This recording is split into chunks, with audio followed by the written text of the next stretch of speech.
Et voilà, la belle France.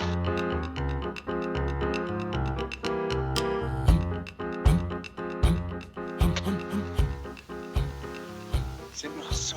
Vous n'avez pas besoin de me le dire, je le vois. Et non, c'est pas Meursault, cette porte-là, c'est celle de Vézelay, dans l'Yonne. Il faut dire que le tournage de La Grande Vadrouille en Bourgogne, c'est parfois un peu la grande embrouille. Cet hôtel du Globe que Stanislas et Augustin recherchent, il n'est pas à Meursault, il n'est pas à Vézelay non plus, il est à Noyers-sur-Serein. Mais ces petites libertés prises par l'image sur le scénario auront finalement permis à davantage de communes d'apporter leur pierre à cet édifice monumental du cinéma français. Vous croyez que ça va intéresser les gens, ça? Voilà, alors écoutez, prenez votre lance en main, là.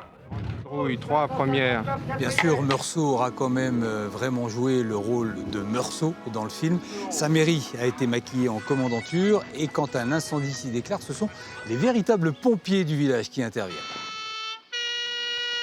Il y a 2 hommes en bas. Les vrais pompiers de Meursault, en tenue de service, devenus les vrais figurants du film, dans les rangs desquels Michel Pouin. Bonjour Michel. Bonjour. Vous aviez quel âge à l'époque? J'avais 24 ans. De Funès, il faisait ce qu'il avait à faire et puis après il partait se promener. Vous me direz quand vous en aurez marre. Bourville était plus facile parce que on l'entendait avec son rire. Donc on restait un petit peu autour pour écouter les petites bêtises qu'il racontait.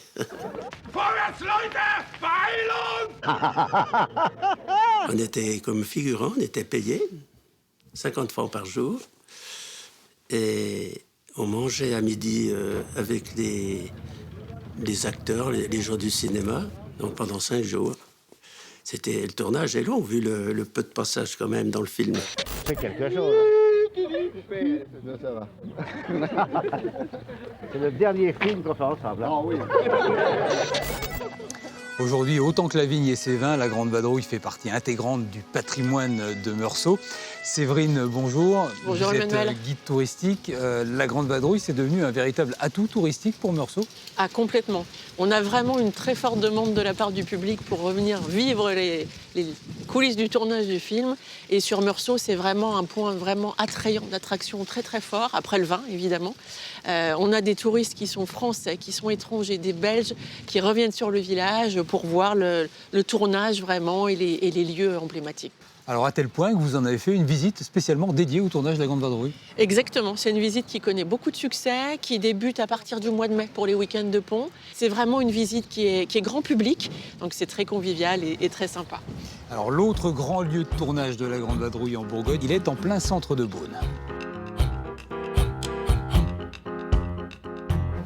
Et là, pas question de tricher avec ce décor unique du XVe siècle, parmi les plus visités de la région Bourgogne. C'est bien dans cette cour des Hospices de Beaune que les héros du film vont faire leur entrée en camion avant d'en repartir à vélo. C'est également dans cette salle des pauvres que sera tournée la célèbre scène de la rencontre entre l'aviateur anglais et la mère supérieure. À l'époque, il y a encore une activité hospitalière ici et les sœurs sont à l'ouvrage. Bonjour, sœur Louise. Bonjour. Il n'y a plus de malades dans cette salle depuis 1955, mais l'activité hospitalière a continué aux hospices. Et vous y avez travaillé pendant combien de temps? Eh bien, dans les hospices eux-mêmes, ici à l'Hôtel-Dieu, j'ai travaillé. J'ai fait mes études déjà, de 1963 à 1965. Et ensuite, je suis revenue en 1968. Il y a des sœurs qui étaient là, bien sûr, et qui voyaient les actrices et les acteurs prendre leur pause dans la cour d'honneur, sous la galerie, etc., qui fumaient leurs cigarettes, qui embrassaient leur amoureux. Alors les sœurs, ça les faisait très sourire, mais les Beaunois étaient scandalisés, ils croyaient que c'était des vraies sœurs, parce qu'ils étaient habillés, forcément, avec le costume.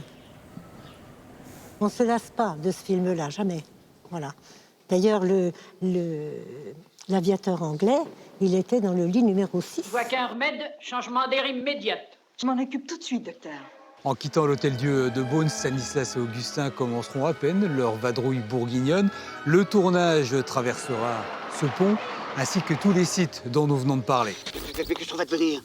Hein? Ben, vous en faites pas, on va marcher tous les deux. On s'en sortira quand même, messieurs. Et ils s'en sortiront plutôt bien à la fin du film, même sans hélice. C'est bien vers le succès qu'ils s'envoleront et même vers l'un des plus importants de toute l'histoire du cinéma français. Papa.